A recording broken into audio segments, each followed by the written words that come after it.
Pride and Prejudice, by Jane Austen. Chapter 33. More than once did Elizabeth, in her ramble within the park, unexpectedly meet Mr. Darcy. She felt all the perverseness of the mischance that should bring him where no one else was brought, and, to prevent its ever happening again, took care to inform him at first that it was a favourite haunt of hers. How it could occur a second time, therefore, was very odd. Yet it did, and even a third. It seemed like wilful ill-nature, or a voluntary penance, for on these occasions it was not merely a few formal inquiries and an awkward pause and then away, but he actually thought it necessary to turn back and walk with her. He never said a good deal, nor did she give herself the trouble of talking or of listening much, but it struck her in the course of their third rencontre that he was asking some odd unconnected questions, about her pleasure in being at Hunsford, her love of solitary walks, and her opinion of Mr. and Mrs. Collins's happiness, and that in speaking of Rosings, and her not perfectly understanding the house, he seemed to expect that whenever she came into Kent again, she would be staying there too. His words seemed to imply it. Could he have Colonel Fitzwilliam in his thoughts?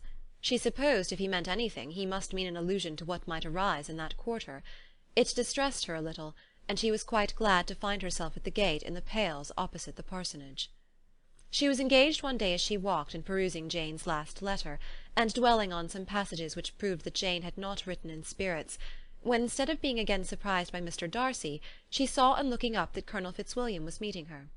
Putting away her letter immediately, and forcing a smile, she said, "I did not know before that you ever walked this way." "I have been making the tour of the park," he replied, "as I generally do every year, and intend to close it with a call at the parsonage. Are you going much further?" "No, I should have turned in a moment." And accordingly she did turn, and they walked towards the parsonage together. "Do you certainly leave Kent on Saturday?" she said.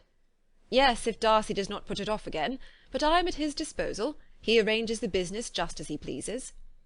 "And if not able to please himself in the arrangement, he has at least pleasure in the great power of choice. I do not know anybody who seems more to enjoy the power of doing what he likes than Mr. Darcy." "He likes to have his own way very well," replied Colonel Fitzwilliam, "but so we all do. It is only that he has better means of having it than many others, because he is rich, and many others are poor. I speak feelingly. A younger son, you know, must be inured to self-denial and dependence." "In my opinion, the younger son of an earl can know very little of either. Now, seriously, what have you ever known of self-denial and dependence? When have you been prevented by want of money from going wherever you chose, or procuring anything you had a fancy for?" "These are home questions, and perhaps I cannot say that I have experienced many hardships of that nature. But in matters of greater weight I may suffer from want of money. Younger sons cannot marry where they like." "Unless where they like women of fortune, which I think very often they do." "Our habits of expense make us too dependent, and there are not many in my rank of life who can afford to marry without some attention to money." "Is this," thought Elizabeth, "meant for me?" And she coloured at the idea, but recovering herself, said in a lively tone, "And pray, what is the usual price of an earl's younger son? Unless the elder brother is very sickly, I suppose you would not ask above 50,000 pounds." He answered her in the same style, and the subject dropped. To interrupt a silence which might make him fancy her affected with what had passed, she soon afterwards said, "I imagine your cousin brought you down with him chiefly for the sake of having someone at his disposal. I wonder he does not marry, to secure a lasting convenience of that kind. But perhaps his sister does as well for the present, and as she is under his sole care, he may do what he likes with her." "No," said Colonel Fitzwilliam, "that is an advantage which he must divide with me. I am joined with him in the guardianship of Miss Darcy." "Are you indeed? And pray what sort of guardians do you make? Does your charge give you much trouble? Young ladies of her age are sometimes a little difficult to manage, and if she has the true Darcy spirit, she may like to have her own way." As she spoke, she observed him looking at her earnestly, and the manner in which he immediately asked her why she supposed Miss Darcy likely to give them any uneasiness, convinced her that she had somehow or other got pretty near the truth. She directly replied, "You need not be frightened. I never heard any harm of her, and I dare say she is one of the most tractable creatures in the world. She is a very great favourite with some ladies of my acquaintance, Mrs. Hurst and Miss Bingley. I think I have heard you say that you know them." "I know them a little. Their brother is a pleasant, gentlemanlike man. He is a great friend of Darcy's." "Oh, yes," said Elizabeth dryly. "Mr. Darcy is uncommonly kind to Mr. Bingley, and takes a prodigious deal of care of him." Care of him? Yes, I really believe Darcy does take care of him in those points where he most wants care. From something that he told me in our journey hither, I have reason to think Bingley very much indebted to him. But I ought to beg his pardon, for I have no right to suppose that Bingley was the person meant. It was all conjecture." "What is it you mean?" "It is a circumstance which Darcy could not wish to be generally known, because if it were to get round to the lady's family it would be an unpleasant thing." "You may depend upon my not mentioning it." "And remember that I have not much reason for supposing it to be Bingley. What he told me was merely this, that he congratulated himself on having lately saved a friend from the inconveniences of a most imprudent marriage, but without mentioning names or any other particulars, and I only suspected it to be Bingley from believing him the kind of young man to get into a scrape of that sort, and from knowing them to have been together the whole of last summer." "Did Mr. Darcy give you reasons for this interference?" "I understood that there are some very strong objections against the lady." "And what arts did he use to separate them?" "He did not talk to me of his own arts," said Fitzwilliam, smiling. "He only told me what I have told you now." Elizabeth made no answer, and walked on, her heart swelling with indignation. After watching her a little, Fitzwilliam asked her why she was so thoughtful. "I am thinking of what you have been telling me," said she. "Your cousin's conduct does not suit my feelings. Why was he to be the judge?" "You are rather disposed to call his interference officious?" "I do not see what right Mr. Darcy had to decide on the propriety of his friend's inclination, or why upon his own judgment alone he was to determine and direct in what manner his friend was to be happy.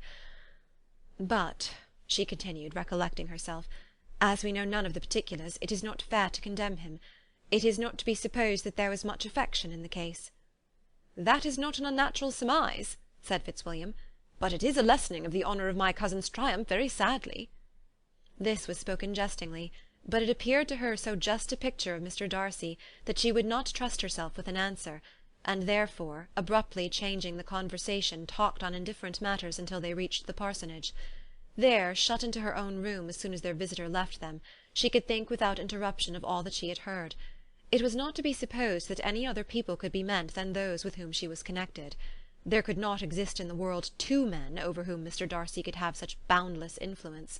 That he had been concerned in the measures taken to separate Bingley and Jane she had never doubted, but she had always attributed to Miss Bingley the principal design and arrangement of them. If his own vanity, however, did not mislead him, he was the cause, his pride and caprice were the cause, of all that Jane had suffered and still continued to suffer. He had ruined for a while every hope of happiness for the most affectionate, generous heart in the world, and no one could say how lasting an evil he might have inflicted. "There were some very strong objections against the lady," were Colonel Fitzwilliam's words, and those strong objections probably were, her having one uncle who was a country attorney, and another who was in business in London. "To Jane herself," she exclaimed, "there could be no possibility of objection, all loveliness and goodness as she is, her understanding excellent, her mind improved, and her manners captivating. Neither could anything be urged against my father, who, though with some peculiarities, has abilities Mr. Darcy himself need not disdain, and respectability which he will probably never reach." When she thought of her mother, her confidence gave way a little, but she would not allow that any objections there had material weight with Mr. Darcy, whose pride, she was convinced, would receive a deeper wound from the want of importance in his friends' connections, than from their want of sense, and she was quite decided at last that he had been partly governed by this worst kind of pride, and partly by the wish of retaining Mr. Bingley for his sister. The agitation and tears which the subject occasioned brought on a headache, and it grew so much worse towards the evening that, added to her unwillingness to see Mr. Darcy, it determined her not to attend her cousins to Rosings, where they were engaged to drink tea. Mrs. Collins, seeing that she was really unwell, did not press her to go, and as much as possible prevented her husband from pressing her, but Mr. Collins could not conceal his apprehension of Lady Catherine's being rather displeased by her staying at home. Chapter 34